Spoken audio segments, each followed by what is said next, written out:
자, 자, 총괄성 얘기를 한번 해보도록 하겠습니다. 총괄성, 컬리거티브 프로퍼티라 그러죠. 뭐 들어보신 분도 있을 거예요. 총괄성. 나름대로 또 꽤나 알려진, 어떻게 보면 뭐 이렇게 화학 비전공자들에게도 좀 알려져서 뭐 들어본 사람이 많은 그런 성질 중에 하나죠. 자, 총괄성이란 뭘까요? 총괄성 먼저 볼까요? 자, 총괄성이라는 것은요, 총괄성. 여러분들이 이미 알고 계시죠? 자, 순수한 물일 때보다는 물에 예를 들어서 뭐 소금이 풀어져 있어요. 뭐가 용질이 녹아 있으면 어떻게 돼요? 끓는 점은 올라가고 100도씨에 끓던 것이 100 몇 도에 이렇게 끓고, 어느 점은 0도씨에 얼던 것이 또 영하 몇 도 더 내려가야지 얼고, 그죠? 바닷물은 잘 얼지 않잖아요. 물론 이제 바닷물 소금 영향도 있고 운동성 파도 영향도 있겠지만 어쨌든 간에, 그죠? 자, 순수할 때보다 솔벤트에 어떤 용질이 녹아 있을 때 솔벤트의 성질이 바뀌는 것. 바뀌는데 보통 뭐가 바뀌느냐면 종류가 있죠. 뭐냐면 끓는 점 오름. 끓는 점 오름. 어떻게 끓는 점? 끓는 점은 이렇게 보일링 템퍼러처 이렇게 할까요? 끓는 점이 오름. 그죠? 어느 점 내림. 프리징 템퍼러처라고 뭐 이렇게 쓸게요. 어느 점 내림. 또 뭐가 있죠? 삼투압. 그죠? 삼투압. 이런 것들. 삼투작용. 이런 것들이 다 뭐죠? 총괄성이죠. 자, 이것들에 대해서 한번 얘기를 해볼까요? 총괄성. 이 총괄성은요, 일단 먼저 결과적으로 이렇게 말씀을 드린 거예요. 이렇게 끓는 점 오름, 어느 점 내림, 삼투압 이런 현상들이 있는데, 이거는 특이한 게 뭐냐면, 이거는 용질의 양에 따라서 이 정도가 바뀌는 거예요. 그러니까 어느 점 오름이나 끓는 점 내림 현상이 얼마나 많이 일어나느냐 정도가 용질의 종류하고는 상관이 없어요. 그냥 모든 용질이 뭐든 어떤 솔트건 뭐든 간에 상관없이 단지 용질의 양이 어느 정도냐, 농도가 어느 정도냐, 이거에만 영향을 받는 거죠. 어떻게 용질의 종류에 전혀 영향을 안 받을 수가 있을까? 그죠? 어떻게 보면 나름 참 특이한 현상처럼 보이죠. 그죠? 네, 이렇게 어떻게 보면 좀 특이하게 보이기도 합니다. 용질의 종류엔 상관없이 오직 용질의 양에만 상관이 있는 것. 자, 먼저 한번 얘기를 들어보죠. 우리가 먼저 잠깐 복수 삼아서 얘기를 해보죠. 자, 언제나 여기부터 많이 시작을 해요. Fundamental Equation. 기본식은 VdP-S의 dt 이렇게 되죠. 그죠? 따라서 어떻게 돼요? G의 T에 대한 변화율은, 얘는 뭐 일정하다고 놓자고. 그러면 이거 되죠. 마이너스 S. 자, G의 T에 대한 변화율은 마이너스 S. 이렇게 되는 거죠.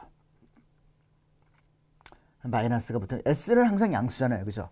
엔트로피의 값은 항상 양수니까 엔트로피 앞에 마이너스가 붙었으니까 얘는 마이너스. 따라서 이 얘기는 뭐냐 하면, 이게 뭐냐 하면, 여기를 예를 들어서 뭐 G 값, 케미컬 포텐셜이라고 그러고 X축을 예를 들어서 T라고 놓으면 이때 기울기는 이렇게 마이너스 기울기가 나온다는 얘기죠. 마이너스 기울기가 나오는데 온도가 이렇게 돼. 여기는 뭐예요? 고체, 액체, 기체. 온도가 갈수록 고체에서 액체, 기체 상태가 바뀌는데 엔트로피가 어떻게 돼요? 고체 엔트로피보다는 액체 엔트로피가 크고 액체 엔트로피보다는 고체 엔트로피가 크잖아요. 그죠? 엔트로피. 부피도 많이 차지하고 무질서하니까 딱 봐도 그렇죠. 열을 가하면 고체가 액체가 되고 액체가 기체가 되잖아요. 그죠? T분의 Q. 점점 더 열을 가할수록 액체가 되고 기체가 되고 더 크죠. 기울기가 크다는 얘기예요. 이 그래프의 기울기가. 따라서 이 기울기가 예를 들어서 액체가 이렇게 된다면 고체는 이거보다 좀 더 완만한 기울기가 되고, 이게 액체라면 두 줄로 걷네요. 기체는 기울기가 더 큰 이런 기울기가 되죠. 그죠? 이런 거 뭐 많이 전에 얘기했던 것 같아요. 그러면 고체와 액체가 만나는 점, 케미컬 포텐셜 만나는 점, 이 점이 뭐가 되냐면 이 점이 고체와 액체가 만나는 점이니까 뭐죠? 녹는 점이죠. 프리징 포인트, 템퍼러처. 녹는 점이 되어 있고, 여기선 어쨌든 여기 기체와 액체가 만나는 부분이 보일링 템퍼러처가 되겠죠. 뒤에 이제 우리가 이제 그림을 보고 얘기를 할 거예요. 좀 더 깔끔한 그림을 보고 이야기를 하는데 먼저 한번 대략적인 내용을 먼저 한번 얘기를 한번 하고 넘어가자. 이제 그런 거죠. 그래서 제가 그냥 손으로 그린 건데 좀 삐뚤삐뚤 하더라도 어쨌든 그죠? 이거는 뭐 전에 한번 본 그림이에요. 그러니까 여러분이 앞에서 나온 거고 뒤에 또 좀 더 책에 있는 그림 사진 찍어서 붙여놓기 한 거 좀 더 깨끗한 게 나오니까 다시 한번 보자고. 일단 얘기가 이렇게 되잖아요. 그죠? 자, 이렇게 된다고요. 되는데 말이죠. 요거는 이미 우리가 알고 있는 거 어떻게 복습 차원에서 먼저 리뷰 차원에서 이야기했어요. 리뷰 차원에서 이야기했다. 자, 그리고 좀 더 이야기를 하자면 이거 알죠? 좀 더 이야기를 하자면 이렇게 되는 거죠. 이 케미컬 포텐셜이란 것은 우리가 보통 어떻게 쓸 수 있느냐면 아주 유명하게 우리가 아주 흔히 쓰던 케미컬 포텐셜 있죠. 뭐 이렇게 액체가 이렇게 있어요. 그러면 이 액체가 케미컬 포텐셜이 순수할 때 케미컬 포텐셜 별표를 하면 순수할 뜻이죠. 액체니까 리퀴드 귀찮은데 써줘 그냥 더하기 RT ln 순수한 거에 증기압분의 그때의 증기압 이렇게 쓸 수도 있는데 이렇게 써도 되는데 만약에 이 기체가 액체가 이 용액이 이상 용액이에요. 이상 용액. 즉 뭐냐면 라울의 법칙을 만족시키는 용액이다. 그러면 이렇게 쓰죠.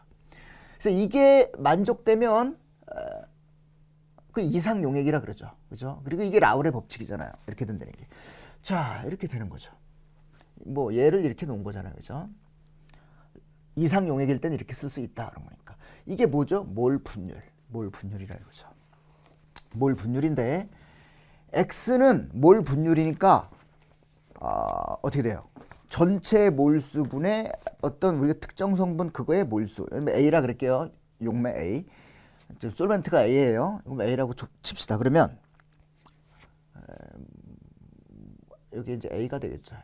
이렇게 되겠죠. XA 이렇게. 자, 그러면 어떻게 돼요? 몰 분율은 말이죠. 전체분의 그거니까 항상 0. 얼마 이렇게 나오죠. 그죠? 그러니까 몰 분율은 전체 몰수분의 그 어떤 특정 성분의 몰수니까 항상 소수로 나온다. 0. 얼마. 그러니까 1보다 클 수는 없어. 1보다 작거나 같다. 그죠? X는 1보다 작은 0. 얼마 이렇게 소수가 나오는 거니까 이게 뭐예요? 이게 그러니까 얘가 마이너스 값을 갖겠죠. 즉 뭐냐 하면 이 케미컬 포텐셜이 순수할 때보다는 떨어진다는 얘기예요. 케미컬 포텐셜이 순수할 때가 높아. 순수할 때보다는 케미컬 포텐셜이 낮아져. 자, 이거 봐요. 이 그래프를 이렇게 보자면 아까 이렇게 됐는데 이 그래프를 다시 그리고 싶지만 그냥 할게요. 자, 그런데 말이죠. 이 케미컬 포텐셜이 떨어지는데 액체 케미컬 포텐셜이 이게 음수기 때 마이너스 값이기 때문에 순수할 때보다는 떨어져요. 이게 지금 순수할 때예요. 순수할 때, 용매가 순수할 때. 순수할 때보다 떨어지는데 증기는 말입니다. 별로 영향을 안 받아요. 증기는. 용액이 있어요. 용액이 있는데 이 용질이 비휘발성인 거죠. 자, 총발성에 다른 말을 하나 더 적어 놓으려고 그럽니다. 보세요. 이 총발성은요. 아까 이런 건데 뭐냐면 용질의 양에만 관련이 있다 그랬죠. 용질의 양에만 관련이 있다. 용질의 양에만 관련이 있다. 그런데 얘네들은 용질의 양에만 관련이 있다니까 즉 다시 말해서 용질의 몰 분율 XB라고 놓을게요. 용질의 몰 분율 B가 용질이에요. 종류는 상관없이 그냥 용질의 양, 즉 몰 분율하고만 관련이 있는 거다. 그런데 말이죠. 얘가 보통은 비휘발성이라는 전제를 둬요. 볼라타일하지 않는 넌 볼라타일, 비휘발성. 아까 말했죠? 물에 소금이 풀어져 있는 것처럼 소금은 비휘발성이잖아요. 날아가면 물만 날아가고 소금은 남잖아요. 그죠? 비휘발성인 거. 그러니까 따라서 총괄성을 우리가 이야기를 하자면 증기에는 용질은 없어. 용매만 있단 말이죠. 증기는 순수한 용매예요. 따라서 증기의 케미컬 포텐셜은 기체의 케미컬 포텐셜은 거의 변함이 없어요. 지금 용액을 갖다 그리자면 온도에 따라서 약간 변화는 있죠. 왜? 순수할 때보다 소금이나 뭐 용질이 녹아 있음으로 해서 증기압이 똑같을 수는 없죠. 그렇지만 거의 그 차이는 미미한 차이다. 고체는 뭐죠? 고체도요 전혀 영향을 받지는 않아요. 그렇지만 거의 영향을 받지 않습니다. 고체 중에 용질이 조금 있으면 어떻게 되죠? 어느 점 근처에 대해서는 거의 다 거기서는 용질뿐만 아니라 거의 용매들만 있는 환경이 많기 때문에 고체까지도 거의 영향을 안 받아요. 즉 지금 말이 책에 이런 설명이 있는데 책에는 어떻게 설명되어 있냐면 용액의 케미컬 포텐셜은 순수할 때보다 떨어졌지만 기체와 고체의 케미컬 포텐셜은 그대로다 이렇게 돼 있어요. 기체는 용질이 휘발성 물질이 아니기 때문에 케미컬 포텐셜이 그대로고 고체인 경우도 그대로다 했죠. 그렇지만 사실은 같은 온도에서의 그면 약간의 영향은 받겠죠. 전혀 같지는 않은데 거의 근사적으로 그렇게 말할 수 있는 거예요. 고체도 거의 영향을 안 받아요. 유독 영향을 받는 게 액체인 경우죠. 액체인 경우. 고체는 그대로 그냥 고체 상태로다가 이게 굳어버리니까 그 상태에서 굳어버리니까 사실은 전체 평균적으로는 약간 영향을 받겠지만 부분적으로는 이미 그냥 고체가 돼버리거든요. 말이 좀 그런가요? 어쨌든 간에 고체 이거보다는 거의 고체와 기체는 거의 영향을 안 받는데 이게 골고루 섞여 있는 액체인 경우에는 골고루 섞여 있다는 건 빼고요. 뭐 그런 식으로 따지면 고체도 마찬가지지만 액체인 경우에 유난히 케미컬 포텐셜이 낮아지다 보니까 이 가운데가 액체잖아. 액체 선이 이렇게 낮아지는 거예요. 이렇게 낮아져. 그러니까 아까 하고 이렇게 낮아지니까 이게 지금 만나는 포인트가 이 그래프를 잘못 그려갖고 좀 그런데 만나는 포인트가 뭐 이 정도에 만난다고 칩시다. 뭐 이렇게. 얘는 여기서 만나잖아요. 이렇게. 그러니까 처음보다 이건 내려가고 이건 올라가고. 만나는 점이 그러니까 이 그래프를 그릴 때 케미컬 포텐셜과 온도에 따른 그래프를 X축을 온도로 놓고 Y축을 케미컬 포텐셜로 나왔고 기체, 액체, 고체의 이 직선을 갖다 그으면 액체일 때 케미컬 포텐셜이 이렇게 낮아지기 때문에 기체는 이게 비휘발성이기 때문에 별 상황이 없고 결과적으로 기체와 액체에 만나는 포인트들이 변해요. 따라서 어는 점은 내려가고 끓는 점은 높아지는 이런 현상이 나타나죠. 이게 바로 뭐냐면 총괄성이 나타나는 이유예요. 이유.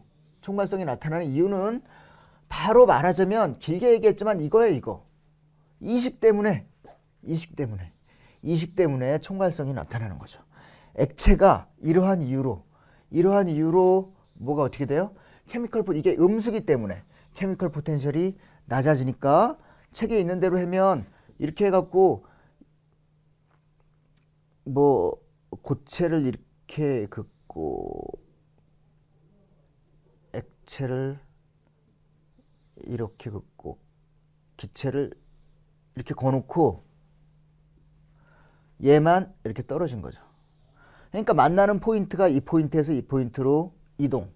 이쪽 만나는 포인트도 이 포인트에서 이 포인트로 이동. 끓는 점은 내려가고 어는 점은 내려가고 오는 점은 올라가고. 그죠? 이렇게 되고 이렇게 된다. 이게 이유예요.